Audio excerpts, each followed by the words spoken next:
Okay, so the first question is,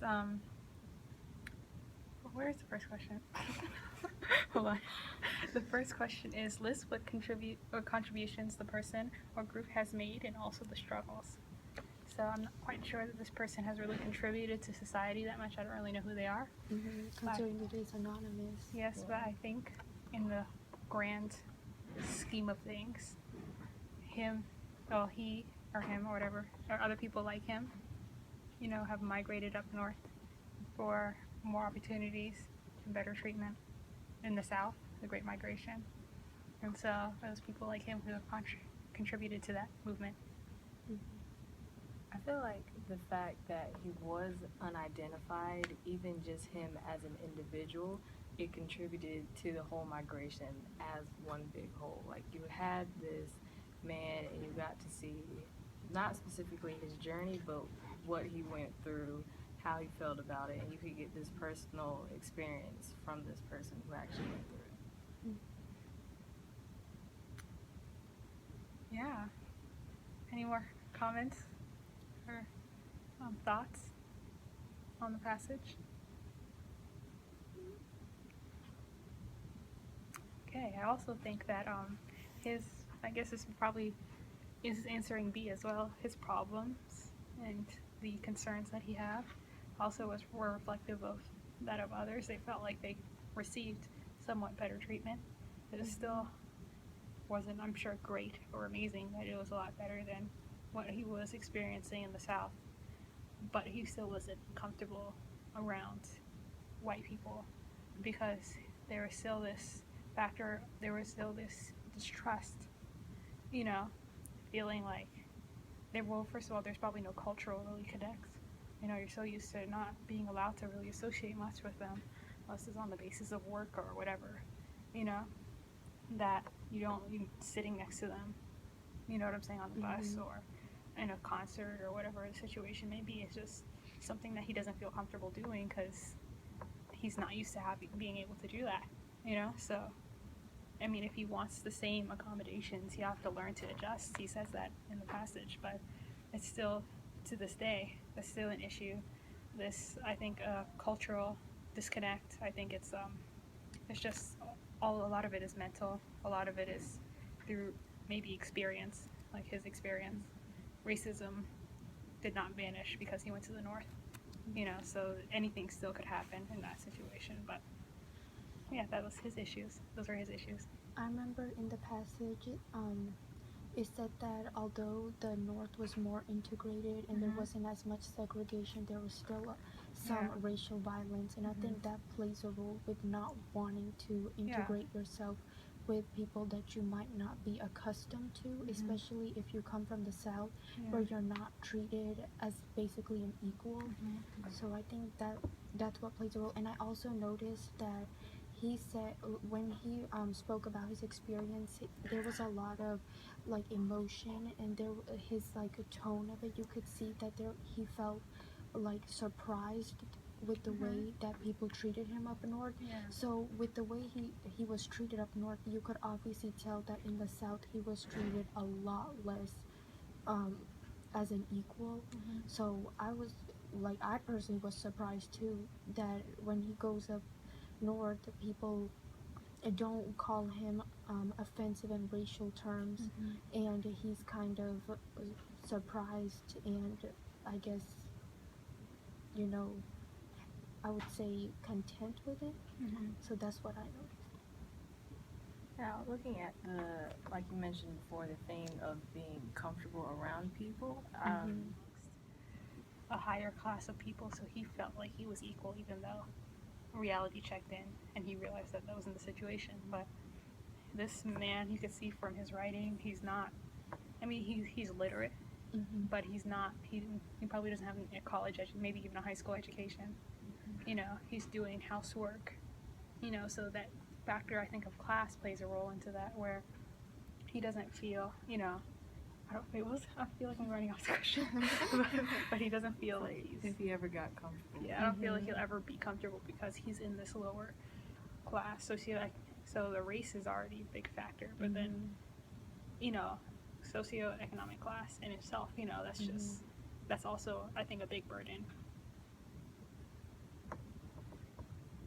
Speaking of like integrating in the northern communities, I remember in the reading they also said that most blacks would, I guess, integrate themselves into neighborhoods where it would just be themselves, and that's what plays out with, I guess, secluding themselves from other Yeah. people, especially whites in the region. Yeah, I feel like it's a lot of factors with stuff like that. Mm-hmm. I mean, you could even look at like banks and lending companies Okay. and things that didn't really want to give black people loans to buy houses in the white neighborhoods.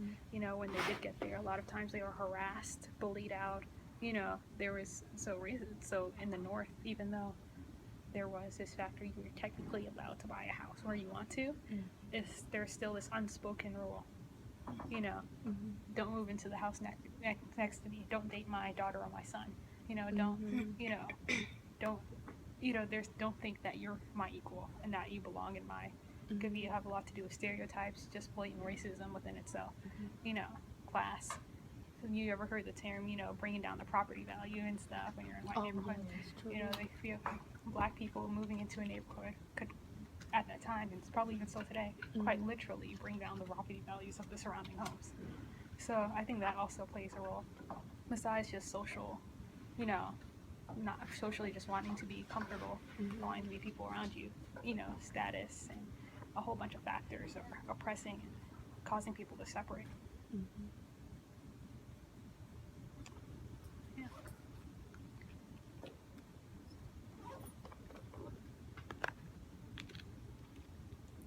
So, do you guys have any experiences with like not, I wouldn't say integrating, but you know, just like having experiences similar to like how he did, like being in a community where you didn't feel like you weren't going to be accepted, or you had these things that were hindering you from totally being open to I don't know what, you know. I know what you mean. Yeah.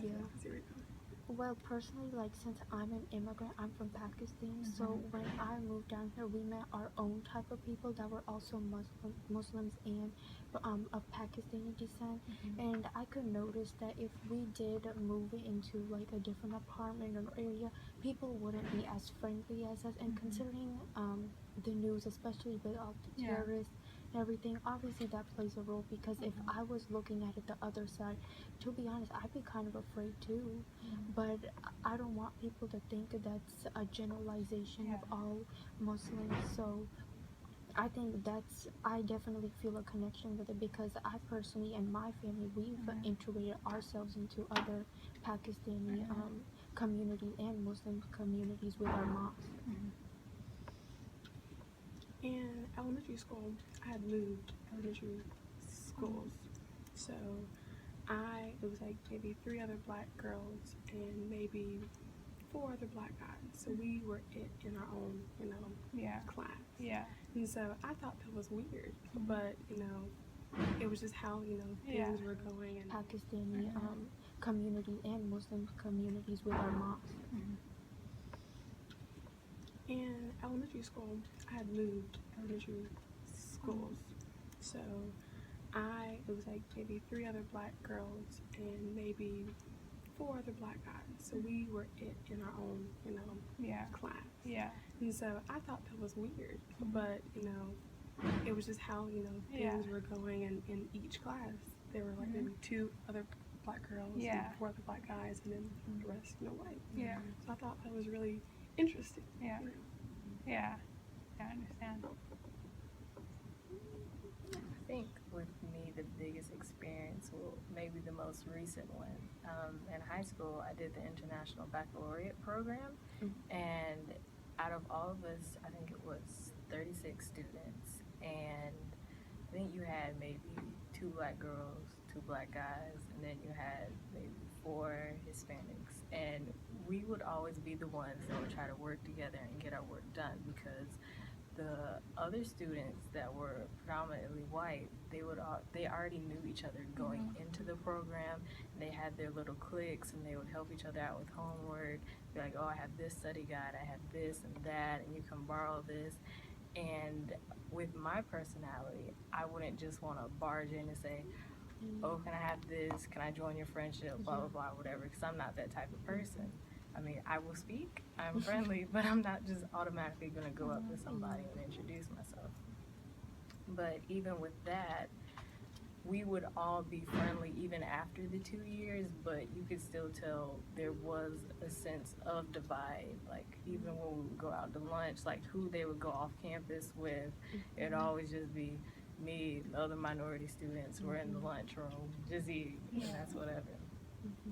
But with that, I think the biggest lesson that I could take away from that, even though we weren't all connected together the way I felt we should have been, there was still stuff that I could learn from them, like how we talked about in class, like the unspoken language, the coded language. There was stuff that you could pick up on, like you knew that they knew, but they wouldn't tell you. So you would kind of have to find that out for yourself, and you were always like 2 steps behind the other students because you didn't automatically know that. But with that experience, it just helped me figure out you do have to work twice as hard sometimes. And even with that experience, when you're working just as hard and you're not still at the same level as them, you still have to just personally boost your own self up because that's all you have sometimes. So. Sometimes I feel the intimidation too, because I feel like I'm not as like capable, because I kind of had that experience in high school too, because I didn't know as much. Like, I wasn't raised around here. I don't know like the college process. Like, my parents didn't know it unless they had unless like other people have older siblings and they went through the same process. So I know what you like mean, because you did feel 2 steps behind. Yeah, I think, like, with me, my issue, I bounced from school to school, and so it's like you were never on the same, I was never on the same track, you know? And even still, I remember in middle school, and I went to, it was a predominantly white middle school. It was the middle school right next to the high school I did eventually go to. I was in an advanced math program, right? So I was a math grade ahead. So I was going to take a high school class in middle school. And so the day I walked in, the teacher, she pulled me over to the side. She's like, you were in private school. Maybe you should go a math class behind because you wouldn't be ready for this one. And so I told my parents about it. And then I realized, okay, I went to private school, but another white kid in the class went to private school, and she didn't have this conversation with him.